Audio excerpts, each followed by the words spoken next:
IT job కోసం try చేస్తున్నారా? Coding ట్యూటర్లో training తో పాటు స్టైఫండ్ అండ్ 100% జాబ్ గ్యారంటీ. నమస్తే, వెల్కమ్ టు సుమన్ టీవీ. నేను మీ సుమన్ టీవీ ఉషా. కోల్కతా ఇన్సిడెంట్కి సంబంధించి ప్రస్తుతానికి మనం చూసుకుంటే సుప్రీంకోర్టులో కొన్ని ట్రయల్స్ అయితే జరుగుతూ ఉన్నాయి. దానికి సంబంధించిన పూర్తి ఇన్ఫర్మేషన్ ఏంటి అండ్ దాంతోపాటు కేసుకి సంబంధించి ఏ విధంగా ముందుకు వెళ్తున్న విషయాలపై మాట్లాడడానికి రవీంద్రనాథ్ గారు అండ్ దాంతోపాటు శశికాంత్ గారు మనతో ఉన్నారు. ఒకసారి వాళ్ళని అడిగి తెలుసుకుందాం. నమస్తే రవీంద్రనాథ్ గారు. నమస్తే శశికాంత్ గారు. సో కోల్కతా ఇన్సిడెంట్ యావత్ ప్రపంచం మొత్తం కూడా ట్రయల్స్ జరుగుతున్నాయన్నప్పటి నుంచి ప్రతి మినిట్ కూడా ఏం జరుగుతుంది, ఏం మాట్లాడుతూ ఉంటారు, అసలు జడ్జిమెంట్ ఏ విధంగా వచ్చే అవకాశం ఉంది అండ్ ఏదైనా సరే సత్వరంగా న్యాయం జరిగే విధంగా సూచనలు కనిపిస్తూ ఉన్నాయన్న తరుణంలో ప్రతి ఒక్కరు ఎదురు చూసే క్షణం అని చెప్పొచ్చు అండి. అది సుప్రీంకోర్టులో ట్రయల్స్ ఏ విధంగా జరుగుతున్నాయి, ప్రస్తుతానికి మనం చూసుకుంటే ఎటువంటి దర్యాప్తు జరిగింది? కొన్ని అనివార్య కారణాల వల్ల చంద్రచూడ్ గారు ఈరోజు పోస్ట్పోన్ చేశారు. సో ఈరోజు పోస్ట్పోన్లో కొన్ని ట్రయల్స్ జరిగాయి. ముఖ్యంగా ఎవరైతే విక్టిమ్ సంజయ్ రాయ్కి సంబంధించి ఆ రోజు జరిగినటువంటి పోస్ట్ మార్టం రిపోర్ట్స్ ఎలా జరిగాయి, అదేవిధంగా సిబిఐని కూడా వాళ్ళు ఏ రకంగా మీరు ఎవిడెన్స్ ఎలా కలెక్ట్ చేశారు అనే విషయం మీద కూడా కొంత చేయడం జరిగింది. అట్ ద సేమ్ టైం అటు సిఎస్ఎఫ్ వాళ్ళు సెంట్రల్ ఇండస్ట్రియల్ సెక్యూరిటీ ఫోర్స్ వాళ్ళు కూడా ఒక అప్లికేషన్ పెట్టారు. ముఖ్యంగా మెడికల్ కాలేజెస్ మీద మాకు సరైనటువంటి మేము భద్రతలో అంటే ఉండాలి, మేము భద్రతగా ఉండాలంటే మాకు కొన్ని ఫెసిలిటీస్ అవసరం అనే విషయం మీద. సో మెయిన్ ఈ రెండు పారామీటర్స్ మీద సుప్రీంకోర్టు ఇవాళ ట్రయల్స్ చేయడం జరిగింది. అయితే ముఖ్యంగా సిబిఐ వాళ్ళు ఇప్పటికి కూడా ఇంకా ఫైనల్ రిపోర్ట్ ఇవ్వలేదు. అది ఇంకా ఇనిషియల్ స్టేజ్లో ఉంది కాబట్టి రిపోర్ట్ సబ్మిషన్ చేయడంలో చాలా వరకు ట్రయల్స్ అవుతూ ఉన్నాయి. దీనికి సంబంధించి 30 days అయిపోయింది. ఇప్పుడు పబ్లిక్ అంతా కూడా ఎప్పుడెప్పుడా జడ్జిమెంట్ ఎప్పుడు వస్తుంది, అసలు ఎలా వస్తుంది, ఏం జడ్జిమెంట్ వస్తుంది అని అందరూ చూస్తున్నారు. అయితే ఉషా గారు, నేను డైలీ రవి గారిది కూడా చూస్తున్నాను విశ్లేషణ. చాలా బాగా ఇస్తున్నారు ఆయన, minute to minute update. I appreciate you sir for that. Thank you so much. At the same time ఇప్పుడు ఈ అప్డేట్స్తో పాటు మనం ఒకవేళ విశ్లేషించుకుంటే టాపిక్ గురించి బేసిక్గా చాలా మటుకు పబ్లిక్ ఇప్పుడు అసలు ఎప్పుడెప్పుడు judgement as soon as possible వస్తుందా అని ఎదురు చూస్తున్నారండి. దానికి నాకు తెలిసి మోస్ట్లీ ఇంకొక 2 weeks 3 weeksలో ఒక కంక్లూజన్ స్టేజ్కి వస్తుందేమో అని భావిస్తున్నాను నేను. At the same time last 10 days నుంచి చూసుకుంటే సేమ్ అలాగే ప్రొలాంగ్ అవుతుంది, డ్రాగ్ అవుతుంది, ప్రొసీడింగ్స్ వెళ్తున్నాయి. సిబిఐలో ఫ్లాస్ చూస్తున్నారు, అంటే తప్పుపడుతున్నారు. మళ్ళీ స్టేట్ గవర్నమెంట్ మనకు ఎలాగో తెలుసు, మమతా బెనర్జీ ప్రొటెస్ట్ చేశారు, మమతా బెనర్జీ రిజైన్ చేయాలని ప్రొటెస్ట్ చేస్తున్నారు, డాక్టర్స్ ఒక పక్కన ప్రొటెస్ట్ చేస్తున్నారు. ఇంత లాంగెస్ట్ కేసు ఇప్పుడు మనం చూసుకుంటే వేరే పాత కేసెస్ కూడా నిర్భయ కానివ్వండి, లేకపోతే ఇక్కడ దిశ కానివ్వండి, ఇవి కానివ్వండి, ఇట్లా 30 days కంటిన్యూస్గా ట్రయల్స్లో వెళ్తూ అంటే జనాలందరూ వెయిట్ చేస్తూ, I can say very supreme court నుంచి can say that this is the first case అండి ఎంటైర్ ఇండియాలో.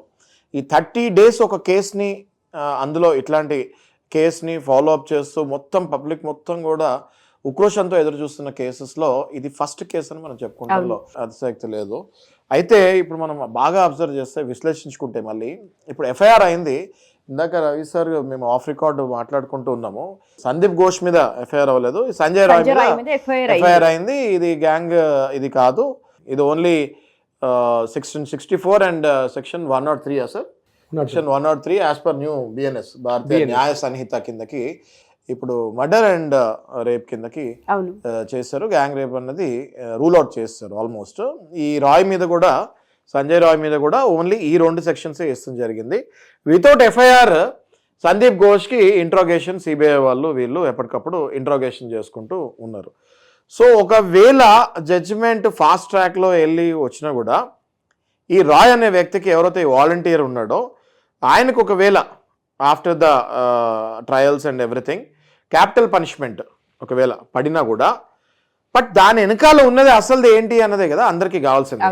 ఇప్పుడు ఒకవేళ క్యాపిటల్ పనిష్మెంట్ ఈయనకి పడి అసలు వెనకాలది బయటకు రాకపోతే what is the point? Yes, మీరు అన్నట్టుగానే ఎవరైతే ఉన్నారో సంజయ్ రాయ్ ఒక్కడే ఉన్నాడా అంటే చాలా మంది చేతులు ఉన్నాయి, చాలా పెద్ద హస్తాలు కనిపిస్తున్నాయి అన్న విషయం చాలా క్లియర్గా మనకు కనిపిస్తుంది. ఈ ట్రయల్స్ కూడా మనం చూస్తే ఇక్కడ ఎప్పటికప్పుడు స్టేట్కి సంబంధించి సిబిఐకి సంబంధించి ఎంక్వైరీస్ జరుగుతున్న ప్రాసెస్లో సుప్రీంకోర్టు చాలాసార్లు వీళ్ళని మొట్టికాయలు వేయడం కూడా జరిగింది. మేము అడిగింది ఇది కాదు, క్లియర్ కట్గా ఇన్ఫర్మేషన్ కావాలని ఇప్పటికీ చాలాసార్లు మాట్లాడడం జరిగింది. ఒక సంజయ్ రాయ్ దగ్గర ఇది ఆగిపోతే వెనకాల ఉన్న వాళ్ళు ఎప్పుడు బయటకు వస్తారు, అసలు ఇన్వెస్టిగేషన్ ప్రాసెస్ ఏ విధంగా ముందుకెళ్తూ ఉంది, వెనకాల వాళ్ళని కూడా ముందుకు తీసుకొచ్చే ప్రాసెస్ ఏమైనా కల్పించే అవకాశాలు ఉన్నాయా ఈ ఇన్వెస్టిగేషన్లో, ఈ ట్రయల్స్లో? ముఖ్యంగా భారతదేశంలో ముఖ్యంగా సిబిఐ ఏదైతే ఇన్వెస్టిగేషన్స్ ఏవైతే చేస్తారో సిబిఐ చాలా పవర్ఫుల్ అండి. అందులో పనిచేస్తున్నటువంటి ఆఫీసర్లు కూడా చాలా ఇంటలెక్చువల్స్ వాళ్ళు. అమెరికన్ కంట్రీస్లో తీసుకున్న వాళ్ళతో ఎక్కడ కూడా తక్కువ విషయంలో ఉండదు. ముఖ్యంగా సిబిఐ అంత పవర్ఫుల్ ఇన్వెస్టిగేషన్ చేస్తుంది సిబిఐ వాళ్ళు. నేను అనుకుంటాను బీయింగ్ ఎన్ అడ్వకేట్గా, ఇందులో ఈ ఎస్పెషల్లీ ఈ కేసు సంబంధించి ఆ ఇన్వెస్టిగేషన్ మెథడ్సే మనకు తెలుస్తున్నాయి. అంటే ఫోరెన్సిక్లో ఇన్వెస్టిగేషన్ చేశారని, పాలిగ్రాఫ్ టెస్టులు చేస్తున్నారని, డిఎన్ఏ టెస్ట్, ఇవి మాత్రమే మనకు బయటకు తెలుస్తుంది. బట్ హిడెన్ యాక్చువల్గా ఏం జరిగింది ఇన్వెస్టిగేషన్ రిపోర్ట్ ఉంది, అది బయటకు ప్రెస్కి కానీ అట్లీస్ట్ థర్డ్ పర్సన్ కూడా రిలీజ్ చేయరు.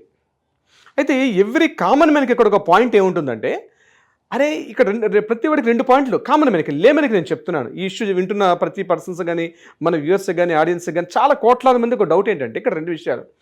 ఏదైతే ఆ రోజు విక్టిమ్ యొక్క బాడీ మనకి సంఘటనా స్థలంలో ఎక్కడైతే లభించిందో, ఒక పర్సన్ అంత క్రూయల్టీగా చేయలేడు.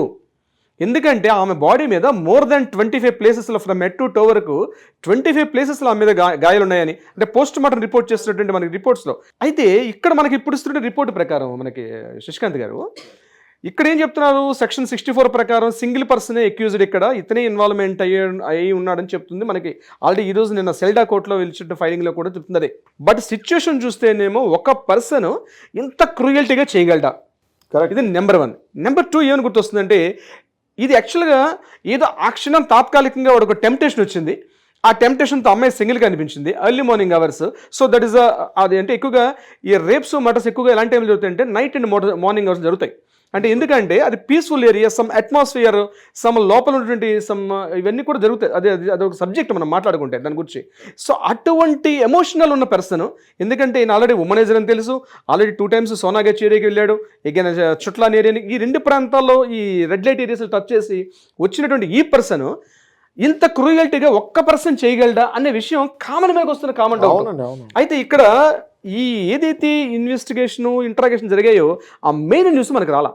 ఈరోజు సిబిఐ వాళ్ళు ఏం చేశారు, ఒక సీల్డ్ కవర్ సబ్మిట్ చేశారు సుప్రీంకోర్టులో. ఆ సీల్డ్ కవర్లో ఏముంది అన్నది తెలియలేదు, మీడియాకి తెలియదండి, న్యూస్ మీడియాకి తెలియదు. బీయింగ్ ఇన్ అడ్వకేట్స్గా మేము కొంత ట్రై చేస్తాం ఏమి ఉండొచ్చు అన్న విషయం ఒక స్టెప్ వెళ్ళగలుగుతాం కానీ, బట్ ఇంకా డెప్త్లోకి వెళ్ళి ఏం జరుగుతున్నది డెఫినెట్గా సుప్రీంకోర్టు ట్రయల్స్లో జడ్జిమెంట్ వచ్చే ముందు డెఫినెట్గా బయట పెట్టే అవకాశం ఉంది. అయితే ఈ మీన్ వైల్ ఆ సీల్డ్ కవర్ల ఇన్ఫర్మేషన్ ఏదైతే ఉందో దీని మీద కొంతమంది బ్యూరోక్రాట్స్ కావచ్చు, పొలిటీషియన్స్ కావచ్చు, పెద్ద వాళ్ళు ఏమైనా ఇన్ఫ్లుయెన్స్ చేసి అక్కడ ఉన్న ఎవిడెన్స్ని, ఎందుకు నేను ఈ మాట చెప్తున్నానంటే ఇష్యూ మనకి August 8th జరిగింది, అదే 9th మార్నింగ్ జరిగింది. ఇమ్మీడియట్గా 14th మార్నింగ్ ఒక పెద్ద వ్యాండలిజం అంటే పెద్ద భారీ అటాక్ జరిగింది, ఎవిడెన్సెస్ అన్ని పూర్తిగా కొలాప్స్ చేసే ఉద్దేశంతో. ఇవన్నీ ఆలోచిస్తే మనకి ఏం అర్థం అవుతుందో ఏదో సంథింగ్ అక్కడ ఉంది. బట్ ఇక్కడ సిబిఐ వాళ్ళు ఏదైతే చేశారో ఆ ఇన్వెస్టిగేషన్ రిపోర్ట్లో ఏముందో తెలియటారు. మనకు తెలిసిన ఒకే ఒక ఇన్ఫర్మేషన్ ఏంటి, జస్ట్ 64 BNSలో పెట్టారు, 103 పెట్టారు, సెక్షన్ 70 గ్యాంగ్ రేప్ అనేది లేదు. బట్ గ్యాంగ్ రేప్ లేకపోతే ఎవరైనా వచ్చి అమ్మాయిని చంపారా? గ్యాంగ్ ఇక్కడ వర్డ్స్ ఉన్నాయండి, ఇక్కడ మర్డర్ వేరు, రేప్ వేరు. ఇక్కడ సెక్షన్ 70లో మర్డర్ వేరు, రేప్ వేరు. ఇక్కడ నేను అనుకుంటుంది ఏంటంటే బీయింగ్ యాజ్ కొంత మనం ఈ లీగల్ సంబంధించిన ఆలోచనలో ఇక్కడ గ్యాంగ్ రేప్ లేదన్నాడు. సో మర్డర్లో మాత్రం కలిసి ఉన్నారా? కరెక్ట్. ఆమెను ఫిజికల్గా అటాక్ చేశారు. ఇది మైన్యూట్ పాయింట్ చాలా కరెక్ట్గా పట్టుకున్నారండి మీరు. ఇప్పుడు సెక్షన్ పెట్టలేదు, ఏది రేప్ సంబంధించి సెక్షన్ 64 పెట్టేశారు, 70 ఏమో గ్యాంగ్ రేప్ కాబట్టి 70 పెట్టలేదు, 64ని ఎస్టాబ్లిష్ చేశారు.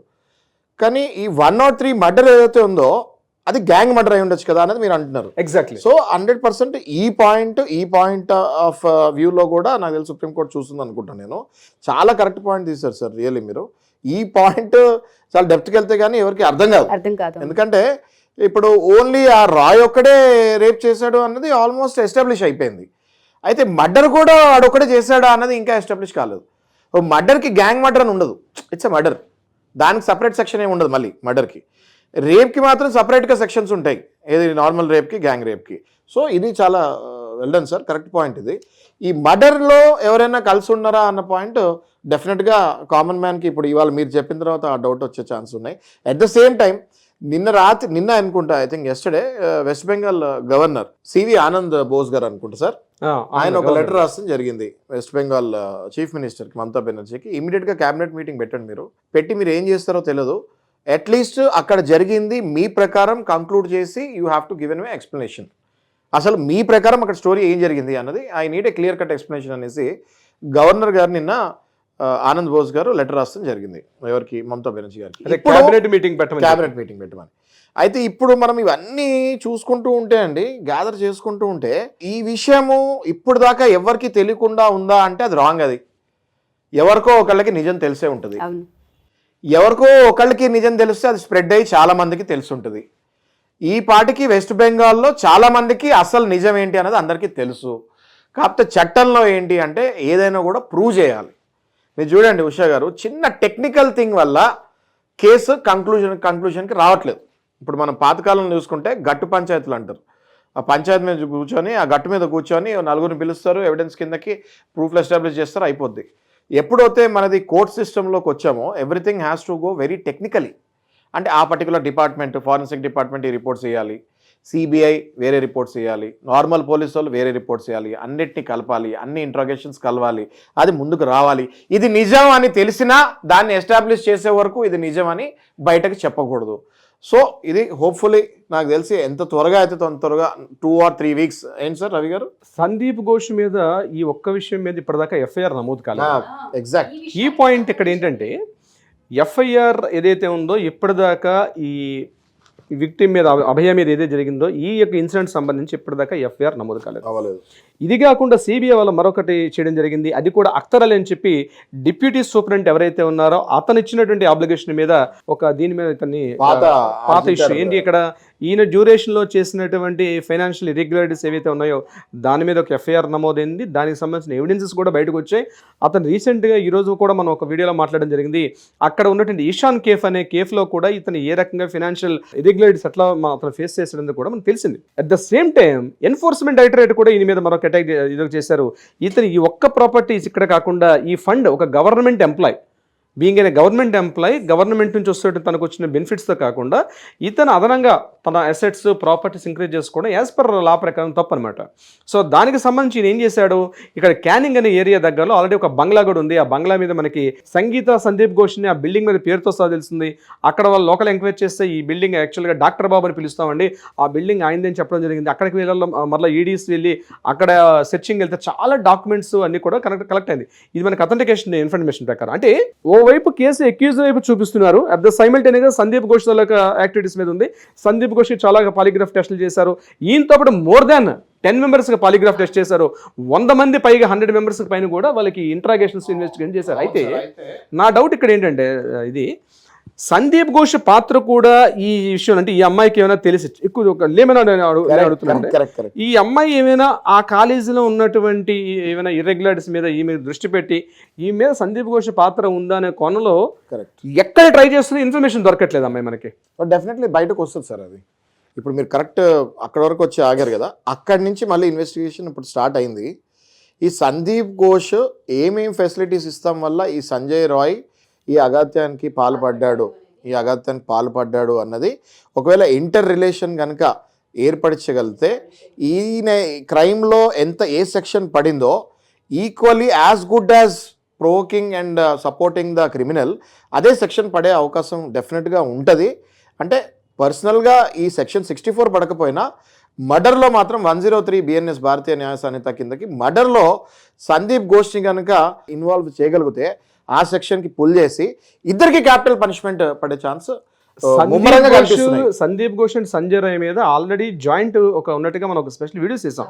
వీలైతే మనం ప్రీవియస్ వీడియోస్ ఒకసారి మీరు వెళ్ళగలిగితే నేర చరిత్ర 1 అని మనం ఒక ఎపిసోడ్ చేసాం స్పెషల్ దీని మీదే. ఎపిసోడ్ అంటే మొత్తం ఒక సిరీస్గా చేస్తూ నేర చరిత్ర 1 అని ఒకటి చేసాం. అప్పుడప్పుడు అనిపిస్తుంది అండి నాకు, అంత తొందరగా కూడా తెలియదు కాదని. రీజన్ ఏంటి అంటే దీని వెనకాల చాలా పెద్ద మాఫియా ఉంది. ఇంత 30 రోజులైంది, యావత్ భారతదేశం 150 కోట్ల మంది ఎదురు చూస్తున్నారు, ప్రపంచ దేశాలన్నీ ఎదురు చూస్తున్నాయి. మీరు ఇందాక మనం ఆఫ్ రికార్డ్ మాట్లాడుకున్నట్టు మొత్తం 25 కంట్రీస్లో ప్రొటెస్ట్ జరిగింది నిన్న. ఓకే, యావత్ భారతదేశం, యావత్ ప్రపంచం దీనికి ఎదురు చూస్తున్నప్పుడు ఈ సందీప్ ఘోష్ అనేవాడు కూడా అప్రూవల్గా మారి ఒకవేళ మినిస్టర్ లెవెల్లో, గవర్నమెంట్ లెవెల్లో ఎవరైనా ఇన్వాల్వ్ అయ్యి ఉండి వాళ్ళ పేర్లు కూడా బయట పెడితే ఎంటైర్ గవర్నమెంట్ కొలాప్స్ అయ్యి ఈ కేసు పెద్ద ల్యాండ్ మార్క్ కేసు లాగా అయ్యే ఛాన్సెస్ ఉంటాయి. కాబట్టి ఇప్పుడు యాజ్ ఎ అడ్వకేట్ పక్కన పెట్టేస్తే మనం యాజ్ ఎ కామన్ మ్యాన్ నాకు కూడా చాలా కోపంగా ఉంది. ఎవరైతే చేసింది 30 రోజులు అయింది, ఈ కేసుని కనిపెట్టలేకపోయారా, ఇంపాసిబుల్, కనిపెట్టే ఉంటారు అని నేను కూడా అనుకుంటాం జరుగుతుంది as a layman. But at the same time ఈ టోటల్ మాఫియాని బయటకు లాగాలి. ఒకవేళ వెనకాల నిజంగానే మినిస్టర్లు, గవర్నమెంట్లో హైయెస్ట్ లెవెల్ ఉన్న వాళ్ళు కూడా ఉండుంటే సందీప్ ఘోష్ కనుక ఈ ట్రయల్లో అది కూడా బయట పెడతారేమో అని సిబిఐ ఎదురు చూస్తుందేమో. ఇందాక మీరు అన్నట్టు మెయిన్ ఇక్కడ శశికాంత్ గారు ఒక మాట అన్నారు, మన ఇండియన్ యాక్ట్ ప్రకారం ఇండియన్ జ్యుడిషియల్ సిస్టంలో ఏంటంటే ఎస్పెషల్లీ ఎవిడెన్సెస్ అన్ని చాలా పవర్ఫుల్గా ఉంటాయి మనకి. Correct sir. ఏదో వచ్చాం ఈరోజు జడ్జిమెంట్ ఇచ్చేసాం, పూర్వకాలం మర్యాద మన రచ్చబండ మీద కూర్చొని కథలు చెప్పినట్టు ఉండదు. ఎలా ఉంటుందంటే ఎవిడెన్స్ బలంగా ఉండాలి. దట్ ఇంకొక పాయింట్ మెయిన్ శశికాంత్ గారు, opposition government side Kapil Sibal, exactly. CBI నుంచి ఆల్రెడీ ఒక ఇద్దరు అడ్వకేట్స్ ఉన్నారు. ఈరోజు మెహతా గారు ఆల్రెడీ ఇందులో పార్టిసిపేట్ చేయడం జరిగింది.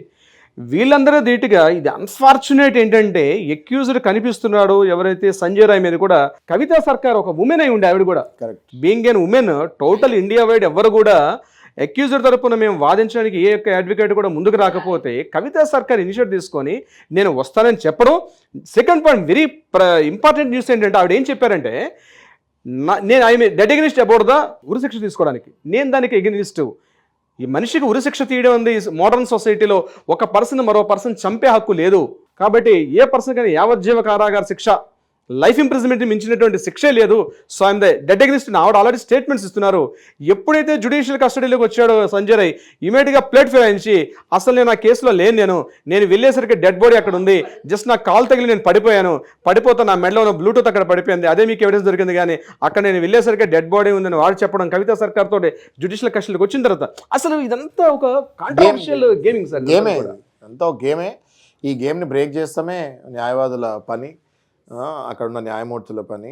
డెఫినెట్గా ఇది supreme court apex court of the కంట్రీలో ఉంది కాబట్టి 100% ఇందులో నుంచి తప్పించుకునే ఛాన్సెస్ ఎవరికి లేవనుకోండి. అట్ ద సేమ్ టైం కొంచెం పొలిటికల్ ఫ్లేవర్ కూడా కనపడుతుంది మనకి. Because of west Bengal government మొత్తం షేక్ అయిపోతుంది కాబట్టి ఈ పొలిటికల్ ఫ్లేవర్ లేకుండా నిజాలు తొందరగా బయటకు రావాలని మనం ఆశిస్తామండి. కొత్త చట్టాలు, కొత్త యాక్ట్స్, కొత్త సిస్టమ్స్ ఎస్పెషల్లీ మెడికోస్ సంబంధించి ఉన్నటువంటి కాకుండా సుప్రీంకోర్టు ఆల్రెడీ ఒక టాస్క్ ఫోర్స్ ఇవ్వడం జరిగింది. సో కొత్త గైడ్లైన్స్, కొత్త ఇనిషియేటివ్ తీసుకొని ఒక మోడర్న్ సొసైటీ నిర్మించుకునే విధంగా అయితే ఈ సంఘటన, ఈ దుర్ఘటన సంపాదించి మీరు అన్నట్టుగానే కొత్త చట్టాలని, దాంతోపాటు కొత్త యాక్ట్స్ ఏవైతున్నాయో వాటిని పరిచయం చేయాలని, ఈ ఇన్సిడెంట్తో భయాన్ని పుట్టించాలని, యాక్ట్స్ అలా ఉండాలని అంతే కోరుకుంటున్నాను. కదా ఉషా గారు, ఇందాక రవి గారు నేను మాట్లాడుకుంటూ కొత్త చట్టాలు, కొత్త అంటే ఇప్పుడు మెడికోది ఆల్రెడీ యంగ్ డాక్టర్ది ఇన్సిడెంట్ అయింది కాబట్టి నేను మాట్లాడుకుంటూ కూడా అసలు హాస్పిటల్స్లో, మెడికల్ కాలేజెస్లో మెడికోస్కి ఎట్లాంటి ఇబ్బందులు వాళ్ళు పడుతున్నారు అన్నది దానిపైన కూడా మేము చిన్న విశ్లేషణ చేయబోతున్నాము. కొంచెం గ్రౌండ్ వర్క్ చేసుకొని దాని తరంతరం మనం we will definitely discuss about that point. So present అయితే అభయాకి సంబంధించి జస్టిస్ జరిగే విధంగానే ఏదైతే సుప్రీంకోర్టు సుమోటోగా తీసుకుందో దాన్ని ఇంకొంచెం సత్వరంగా న్యాయం జరిగేలా చూడాలని, త్వరితగతిన రావాలని కోరుకున్నాం. Thank you sir. Thank you so much. Thank you so much.